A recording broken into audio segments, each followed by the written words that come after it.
कितने बच्चे खेले हैं भगवान शंकर के? 11। 5 लड़की 6 लड़के गंगा मैया की गोद में शिव जी के खेले हैं।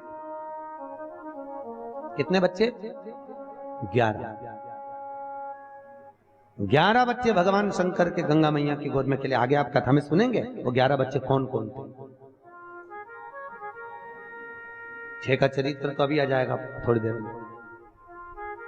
11 बच्चे भगवान मां गंगा की गोद में शिव जी के खेले। 11 बच्चे तेरी गोद में मेरे बच्चे खेलेंगे।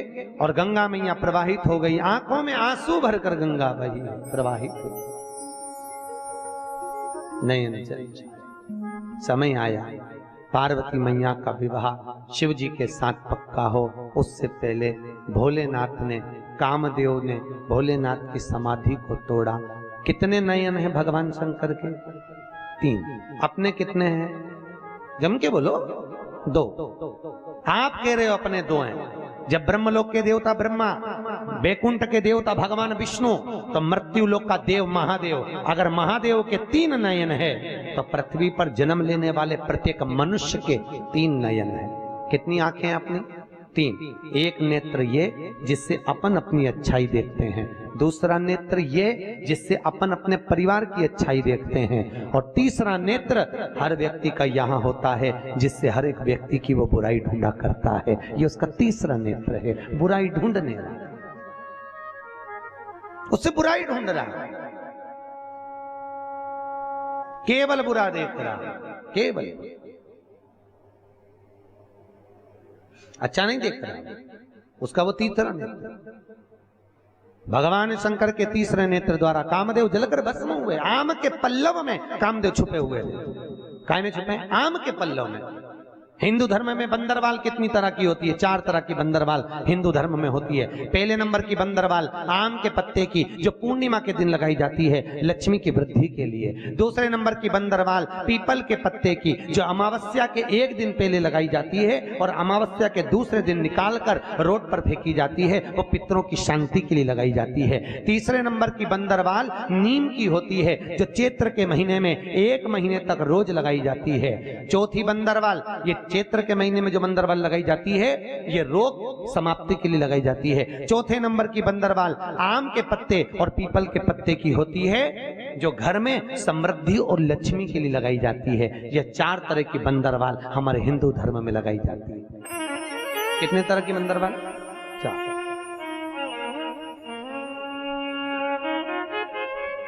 तो आम के पल्लव में, आम के पल्लव के अंदर कामदेव छुपे। हर हर महा, आवाज नहीं आई, जरा जोरदार बोलो, आनंद से बोलो, हाथ उठाकर हर हर। भगवान शिव ओगड़ी दयालु दातार आम के पल्लव में कामदेव छुपे, तीसरे नेत्र द्वारा जलकर भस्म हुए। आगे जो चरित्र कहा है, भगवान शिव का विवाह पार्वती के साथ पक्का हो गया, विवाह हो गया। कल अपन ने दर्शन भी करा, भगवान शिव दरवाजे पर पहुंच भी गए, आरती निहारी, पर माता मीनावती की आंख में आंसू भर गए। बेटी को इसके साथ कैसे दे दूं जिसके शरीर पे कपड़े तक का ठिकाना नहीं है।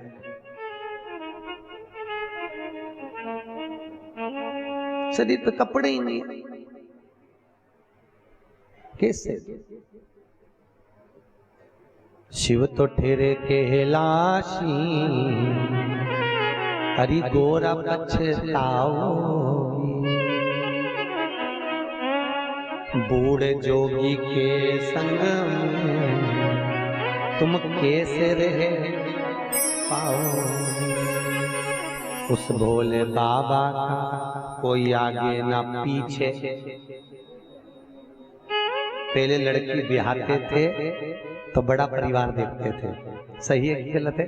बहुत बड़ा परिवार बेटी को ब्याह करने से पहले देखते थे। क्यों? जितने बड़े परिवार में लड़की जाएगी उसको दुख होगा, किसी से कहकर मन हल्का कर लेगी। आज के जमाने में बड़ा परिवार नहीं देखते, आज के जमाने में छोटा सा परिवार, बहुत छोटा परिवार आज के जमाने में देखते, बहुत छोटा। और इतना छोटा परिवार, केवल घर में ससुर हो, बस उतना ही बहुत है। पति हो और बेटी हो।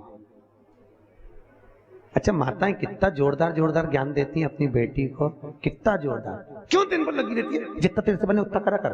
खुद के लिए बना ले, पति के लिए बना लो, बच्चों के लिए बना लो, कमरे में ले जाओ, डट के खाओ, सो, किसी के लिए मत बनाओ। अगर जो आपने अपनी बेटी को ज्ञान दिया है वो आपकी बहू करे तो कैसा लगे? ईमानदारी से बोलो, अरे बोलो तो।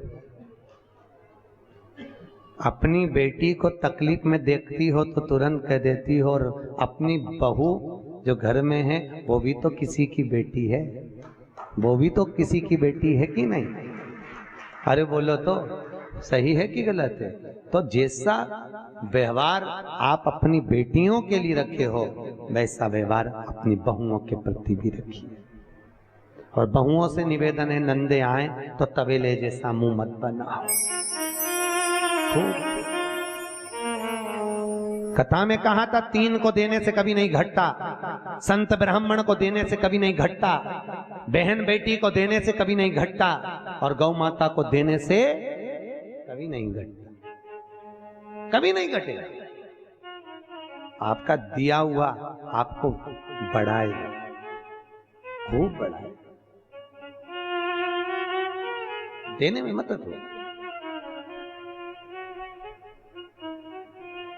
देखो बहन बेटियां, कई माताएं कहती हैं, देखो संकट सोमवार की कथा में लिखा है, शिव महापुराण में लिखा हुआ है, 16 सोमवार कोई करता है इधर? संकट सोमवार करते हैं लोग। संकट सोमवार 16 सोमवार अगर करते हो, या कोई भी उद्यापन आप करते हो, चाहे चतुर्थी का उद्यापन करो, चाहे चौथ का उद्यापन करो, चाहे तीज का उद्यापन करो, चाहे गणगौर का उद्यापन करो, जिस उद्यापन को माताएं करती हैं उस उद्यापन का एक नियम शिव महापुराण कहती है कि उस उद्यापन में कभी भी अपनी बहन बेटी को गिनना नहीं चाहिए। क्यों?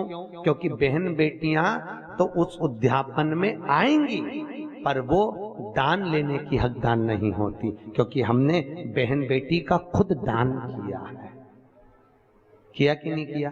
कन्या दान जब हमने दान किया, कई माताएं कहती हैं हम तो हमारी बहन बेटी को दान दे देंगे, हमारी बहन बेटी को, वो तेरुंडा होता है ना, 13 सामान बांटते हैं संक्रांति पे, तेरुंडा तक बहन बेटी को दे दिए, हम तो तेरुंडा हमारी बहन बेटी को दे देंगे, वो दान ले लेगी। तो बहन बेटियां क्या दान लेने की हकदार है? आप बहन बेटियां बैठी हो, ईमानदारी से बोला, आप मायके से दान देती हो क्या? दान लेने का हक आपका नहीं है। आप मायके से दान नहीं, आप आपका हक लेती हो। दान नहीं है, हक ले रहे हो। दान की विशेषता किसको कही? संकट सोमवार का उद्यापन करो, वैभव लक्ष्मी का उद्यापन करो, 16 सोमवार का उद्यापन करो, तो अपने घर की नारियों को छोड़कर दूसरों को गिनो। क्यों? जब हम दूसरे को एक लोटा देंगे, नारियल देंगे, कुछ देंगे तो वो दान कहलाएगा। हम अपने वालों को देंगे तो वो तो घर की घर में चले गया, और वो भोग अगर हमारे करने में आ गया। राजा अम्बरीश की कथा, राजा अम्बरीश की कथा सुनी भागवत में? एक गाय का दान राजा अम्बरीश ने दे दिया। वो गौमाता चली गई ब्राह्मण के साथ, ब्राह्मण ने उसको बांधा, वो गाय खूंटा तोड़ के राजा अम्बरीश के यहाँ चली गई गौशाला में। जब गौशाला में गई, राजा अम्बरीश ने दूध निकलवाया गायों का, वो दूध, उस गाय का दूध भी उसमें मिल गया, और राजा अम्बरीश ने पी लिया तो उसको कबूतर की योनि में जाना पड़ा। मात्र दान करी हुई गाय का दूध पिया तो कबूतर की योनि में चले गया। शास्त्र कहता है हम जो दान कर रहे हैं उस दान को ग्रहण करें, वो श्रेष्ठता नहीं। क्यों नहीं खाते बेटी के घर का? बेटी के घर का क्यों नहीं खाते? क्योंकि हमने क्या करा? क्या दान करा? जम के बोलो, कन्या दान करा, इसलिए बेटी के घर का नहीं खाते।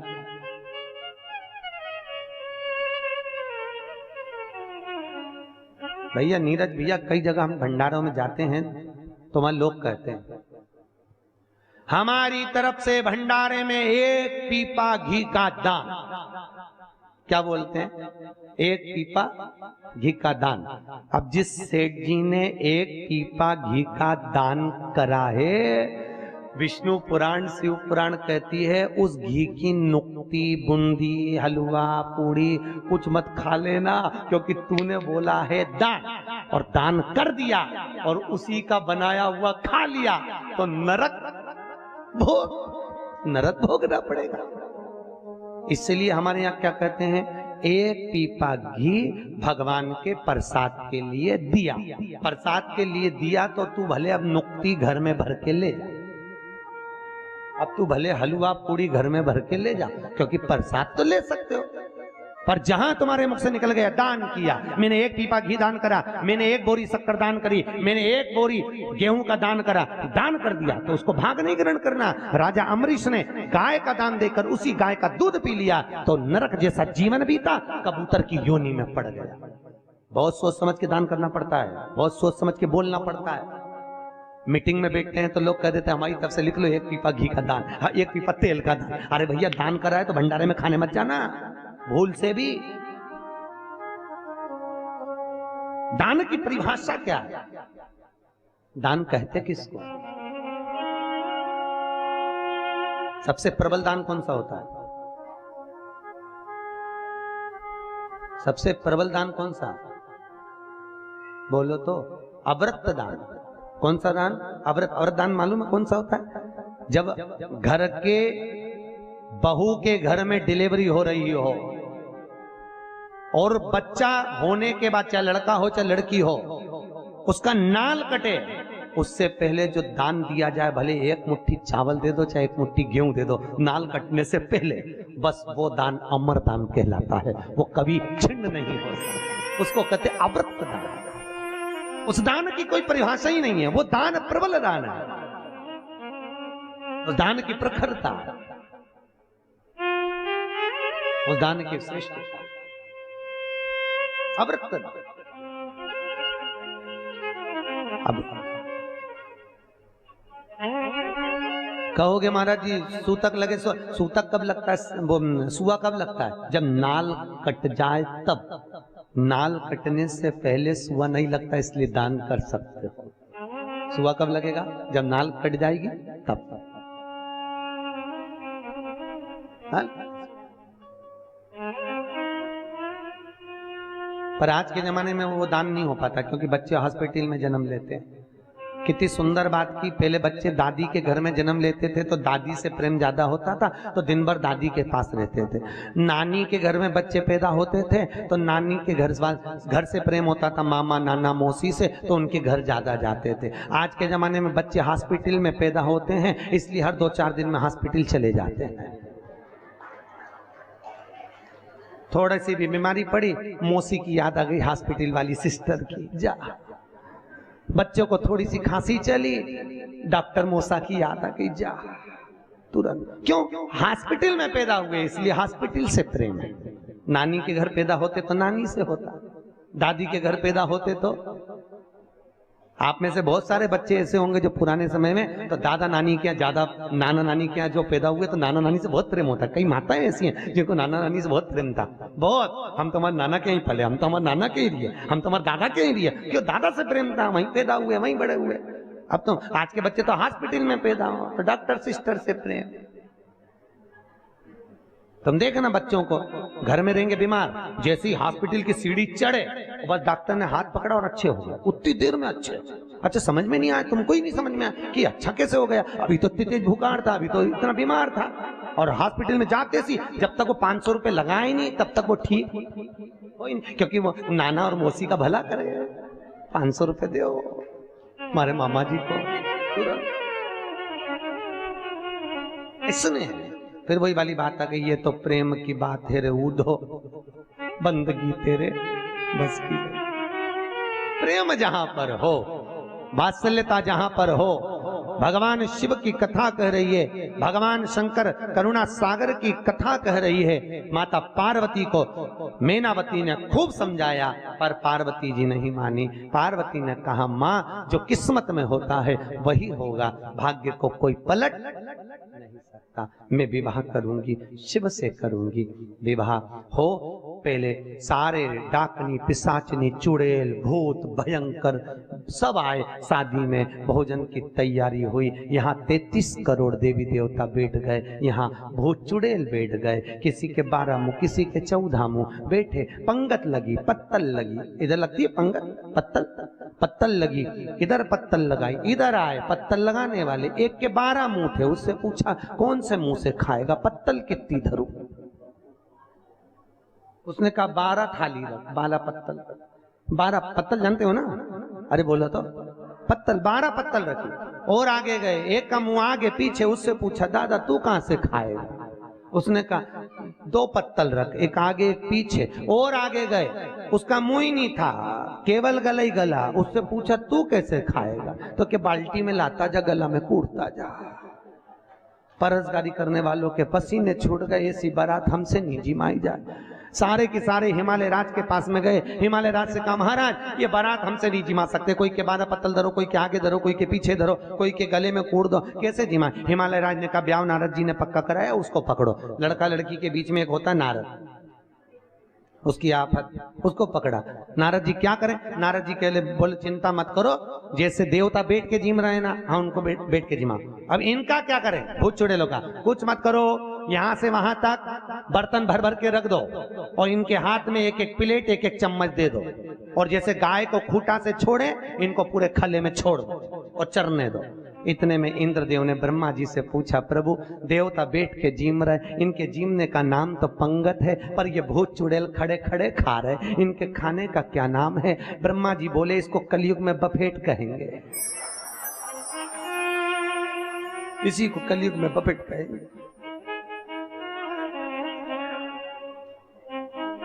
और राम भला करे तुम तो रोज दर्शन कर रहे हो, शिव जी की शादी यहाँ तो रोज ही हो रही है।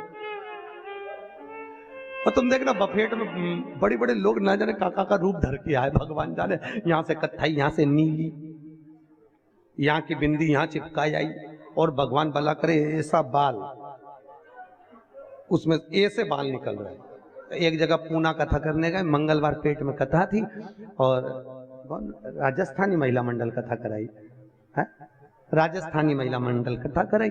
अब उन्होंने आखिरी में भोजन रखा, एक गुड़िया ऐसे बाल करके आ गई, हमारे मुंह से निकल गया दमदमी माता को प्रणाम। उसने कहा गुरुजी ये क्या है? हमने कहा कुछ नहीं जी जी, कथा में आएगी तो मालूम पड़े, ये माता भी है। अच्छा समझ में नहीं आई इतना, अच्छा इतनी लिपस्टिक इतनी लाली लगा के रखे भगवान, खाए कैसे मैं समझ। अच्छा कहीं का बोले तो बोल भी नहीं सके, जी जी कैसी है, क्योंकि बोले तो दांत में चिपक जाए, बोले कहां से?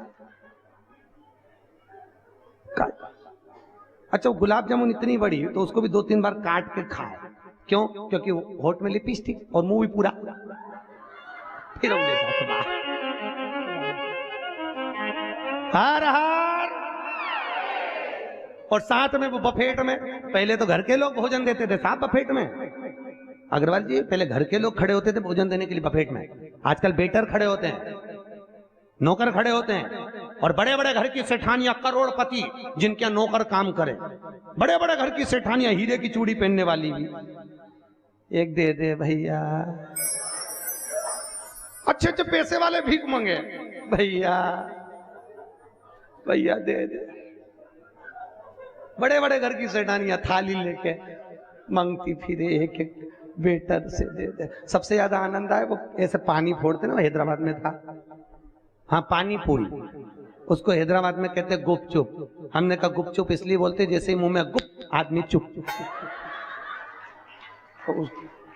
इसीलिए बोले थे, बोले से तो कहा रहे। सबसे ज्यादा आनंद आया उसी में, वो दोना पकड़ा दे कटोरी, तुम देखना ये तो भिखारियों ने कटोरा लेके नहीं चला ऐसे, भैया भैया भैया, वो तुरंत याद से वो मांगे, अरे बाबा देव तो कहा भैया, शिव पुराण कह रही है बैठ कर भोजन करो, प्रेम से भोजन करो, भोजन करते समय जल्दी ना करिए। आसन लगाकर जब व्यक्ति भोजन करता है तो घुटना, कमर, पीठ, सिर, इन सब का दर्द धीरे धीरे चला जाता है। खड़े खड़े भोजन करने में श्रेष्ठता नहीं, जो बैठकर भोजन करने में। बैठो भोजन, सुंदर भोजन हुआ, भोलेनाथ जी के विवाह का सुंदर आनंद हुआ। पार्वती मैया विदा होने लगी हैं, हिमालय राज की आंख में आंसू भर गए। शास्त्र कहता है बेटी की विदाई में जितनी मां नहीं रोती, कल कथा में कहा था, उतना पिता रोता है। हिमालय राज भी रोए। विदा किया, बेटी को ज्ञान उपदेश दिया, समझाया। पहले के जमाने में बेटी को विदा करने से पहले घर की सुहागन माताएं उसको ज्ञान देती थी। देती थी कि नहीं देती थी? कि बेटी ससुराल में रहियो तू चांद बन के, बेटी ससुराल में चांद बनकर रहना। ओ बेटी ससुराल में रहियो तू चांद बन के, हीरा और पन्ना की दुकान बन के, बेटी हीरा और पन्ना की दुकान बन के, बेटी ससुराल में रहियो तू चांद बन के। क्या कहा माता मीनावती ने? क्या बनकर रहना? चांद। और क्या बनकर? हीरे और पन्ने की दुकान। मीनावती ने पान की दुकान नहीं बोला। क्यों? पान की दुकान चारों तरफ से खुली होती है और हीरा पन्ना की दुकान चारों तरफ से बंदी और ढकी होती है।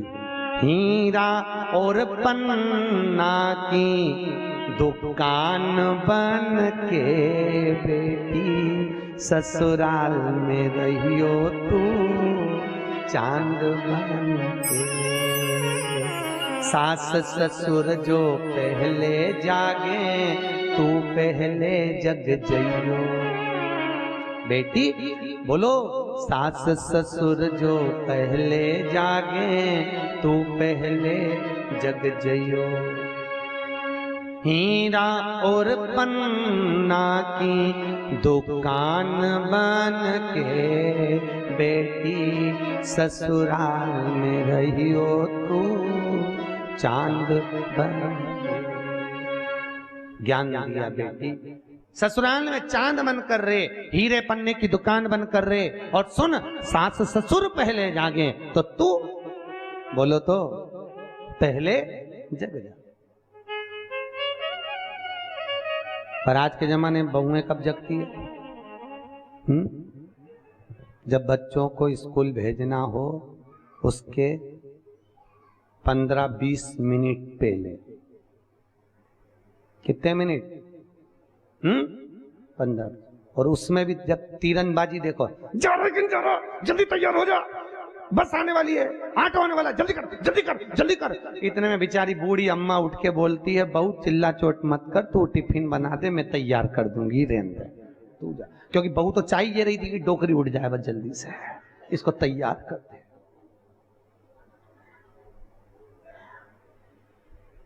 चाहिए तू रहने दे, मैं सब कर लूं, तू तो बस टिफिन बना ले जा। जब तक बच्चा स्कूल नहीं चले जाए तब तक माताओं की आवाज निरंतर चालू है। कपड़ा पहना कि नहीं पहना, टाई कहाँ गई, बैग देख ले, पेंसिल रखी कि नहीं रखी, रबड़ रखा कि नहीं, जल्दी रख जल्दी कर। बेचारी सास ससुर दोनों डोकरा डोकरी कमरे में बात कर रहे। अपनी किस्मत में लिखी थी चंद्र घंटा, अपनी अब वो बोले तरफा क्या बोले, अब बोले तो बोले क्या बोले, बोले भैया बच्चों को स्कूल भेजना है तो उसके आधे घंटे पहले जग जाओ। जा रहा है क्या? जगना तो है, थोड़ा जल्दी जागो। ओम नमः शिवाय। अब अगला बोला, सास ससुर जो भोजन पहिए नित नित भोजन पहियो। अगर सास ससुर भोजन करने बैठे तो पहले उनको प्रेम से भोजन कराओ, पहले भोजन करो प्रेम से। पर आज के जमाने में पति जब भोजन करने बैठता है तो पत्नी सारा सामान उसकी थाली में परोस देती है। देवर बैठे, ससुर बैठे, कोई दूसरा बैठे तो थोड़ा बहुत सामान परोसा परोसा ना परोसा, बस वही क्रम उसके अंतर्गत रहता है। थोड़ा पहले मायके से लड़की विदा होती थी तो पहली गाड़ी से विदा होती थी, याद है आपको? पति कहता था चल अपन चलें, बारिश का समय, ठंड का समय, गर्मी का समय, चल तो पहली गाड़ी से आती थी। आज के जमाने में मायके से लड़की जाती आखिरी गाड़ी में। पति बोलता पहले से चल, आखिरी से क्यों जा रही है? मां कौन जाके खाना वाना बनाएगा? कौन जाके खाना बनाएगा? आखिरी गाड़ी से चलेंगे, मम्मी पूरी बना के दे देगी।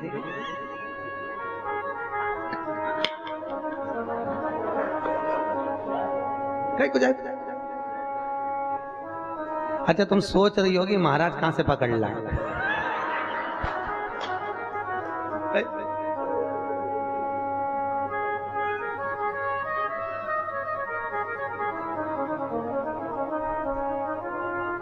भैया अपने नियम को, मेरा निवेदन केवल इतना है, अपनी प्रवृत्ति को, अपनी सोच को, अपने कर्म को थोड़ा थोड़ा बदलिए। हम बदलेंगे, युग बदले, थोड़ा सा बदलो बस, बहुत। माता पार्वती विदा हुई, नंदी पर चढ़कर कैलाश पर्वत पर जब पहुंची, माता पार्वती ने शिव की आराधना में लीनता रखी। शिव की आराधना जो शंकर भगवान को प्रिय है, माता पार्वती ने वही कर्म किया। ये धर्म पत्नी का सबसे पहला लक्षण होना चाहिए कि पति को परिवार में जो प्रियता हो वही कर्म किया जाए, वही कर्म, अप्रियता से नहीं। पहले और अब में तो बहुत अंतर हो गया। पहले पति भोजन करता था तो पत्नी ऐसा पंखा झेलती थी। आज के जमाने में पति के झेले वही बहुत बड़ी बात है, पंखा तो जाने दे। पति तो कहता है अच्छे से रहो, मर्यादा में रहो, प्रेम से रहो, स्नेह में रहो। क्या जाता है? कुछ जाता है क्या? कुछ भी नहीं। प्रेम वश रहिए, वाणी ऐसी बोलिए जो मन का आपा खोए। पर आज के जमाने में लोग वाणी ऐसी बोलिए जो जम के झगड़ा होए, पर उससे मत बोलिए जो तुमसे तगड़ा होए। बोलो मिठास से परिपूर्ण बोलिए, प्रेम से परिपूर्ण बोलिए। घर में विवाद नहीं, प्रेम बने। जिसके घर में बहुत क्लेश होता हो, अशांति रहती हो, जरा जरा सी बात में तन्नफन होता हो। शंकर जी के ऊपर एक जलाधारी रहती है, देखिए आपने। और जलाधारी में एक बेलपत्री लो, उस बेलपत्री की डंडी को जलाधारी में लगा दीजिए और एक लोटा पानी अपना नाम और गोत्र बोलकर उस पानी को डाल दीजिए। अपने आप सोमवार की सोमवार करोगे, 5 सोमवार में घर में शांति हो जाती है। जिंदगी में कभी सास बहू की लड़ाई नहीं होती, जिंदगी में कभी नहीं हो सकती। देवरानी जेठानी में प्रेम बढ़ता है, आपस में प्रेम बढ़ने लगता है। भगवान शिव आनंद से निवास करे।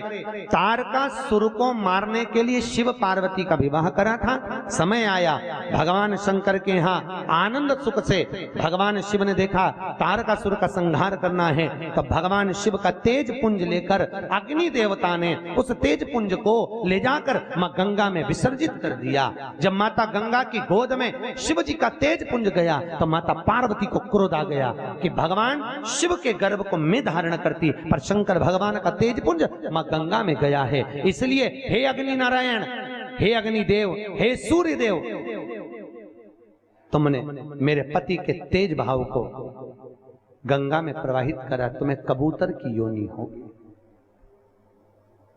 गंगा मैया की धारा से भगवान शंकर के तेज पुंज स्वरूप 6 बालक प्रकट हुए। कितने बालक?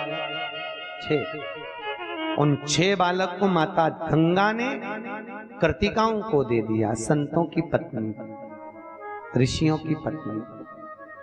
और कृतिकाओं को देकर कहा, कृतिकाओं तुम इन बालकों का पालन करो। कृतिकाओं ने बालकों का पालन करा, पर बालक ऐसे थे कि 6 एक साथ रोए, 6 एक साथ रोने लगे, 6 को एक साथ दूध पिलाओ, 6 को एक साथ भोजन करा। कृतिकाओं को बड़ा दुख हुआ। कृतिकाओं ने 6 बालक को इकट्ठा करा, हाथ में जल लिया गंगा जी का। हे गंगा मैया, आपका तेज पुंज हमको चाहिए, तेज प्रबलता चाहिए। अगर हमारा सात्विक प्रबल है तो ये 6 की 6 एक हो जाए। गंगा मैया का जल लेकर जैसे ही 6 ही बालक पर छोड़ा, वो 6 ही बालक एक हो गए और 6 ही बालक एक हुए। शरीर तो एक हो गया पर मुख 6 हो गए, उन्हीं का नाम सदानंद कार्तिकेय हो गया।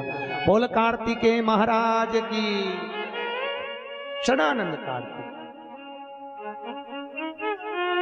कार्तिकेय जी से कहा, भगवान भोलेनाथ बोले जाओ कार्तिकेय, तारकासुर का संहार कर कर आओ, तारकासुर का वध करो। जाइए।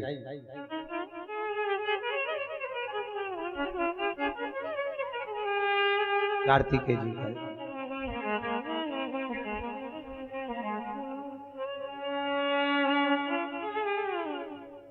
कार्तिकेय बाबा पहुंचे, तारकासुर को मारने के लिए जब कार्तिकेय गए, तारकासुर का संहार कार्तिकेय ने करा। देवताओं ने पुष्पों की वृष्टि करी, गंधर्व गान करे, अप्सरा नृत्य करी, चारों तरफ सुख समाहित हुआ। बोल कार्तिकेय महाराज की। कार्तिकेय बाबा ने संहार कर दिया तारकासुर के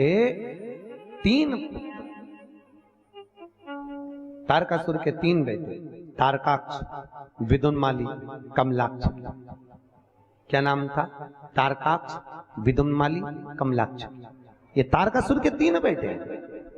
इन तीनों ने विचार करा, भगवान ने हमारे पिता को मारा है, क्या करें? शंकर भगवान का तप नहीं, ब्रह्मा जी का तप करा, और ब्रह्मा जी का तप कर कर वर मांगा, हमें वर दीजिए कि हम तीनों मरे तो एक साथ मरे। हम तीनों का एक एक नई नई पुरियों का निर्माण कर दो, 3 हमारे लिए महल बन जाए। तीनों के लिए महल बन गए, 3 पुरी का निर्माण हो गया। हम तीनों मरे तो एक साथ मरे, ये वर मांग लिया। ब्रह्मा जी ने कहा तथास्तु, जाओ। तारकाक्ष, विदुन्माली, कमलाक्ष की तीनों रहने लगे, तीनों।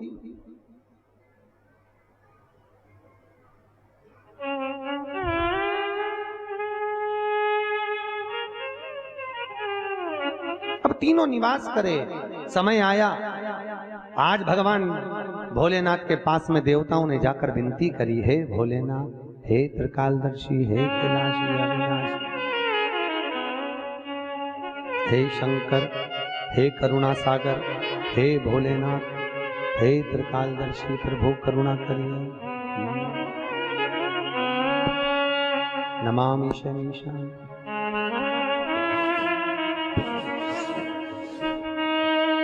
तेरा नाम विनायक है। क्या नाम है? जम के बोलो, विनायक।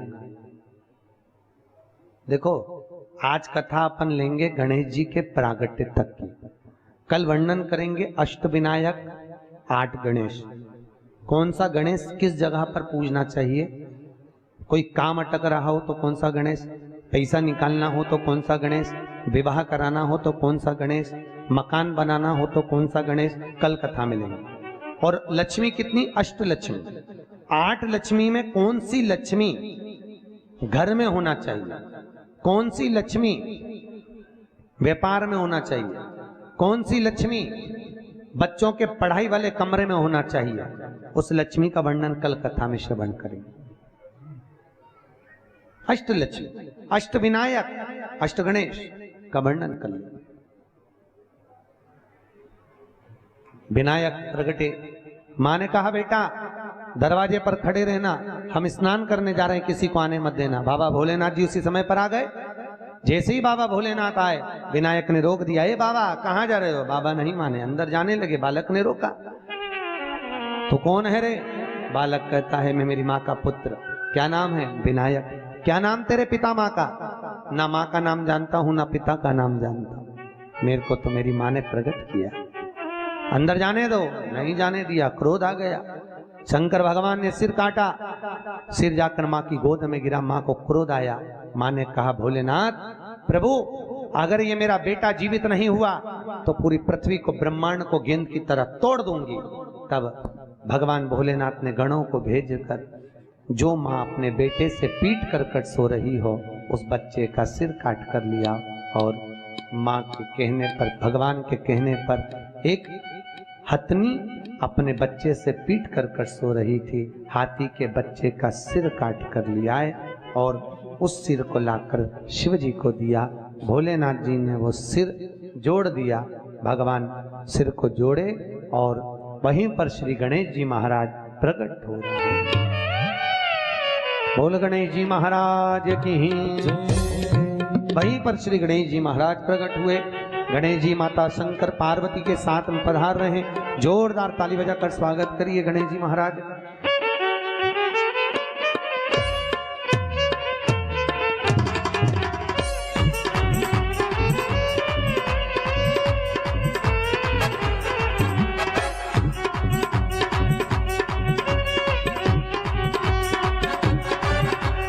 देवा हो देवा गणपति देवा, तुमसे बढ़कर को कभी तुमसे बढ़कर को। देवा हो देवा गणपति देवा, तुमसे बढ़कर को कभी तुमसे बढ़कर को। और तुम्हारे भक्त जनों में हमसे बढ़कर को, हमसे बढ़कर को। देवा हो देवा गणपति देवा, तुमसे बढ़कर को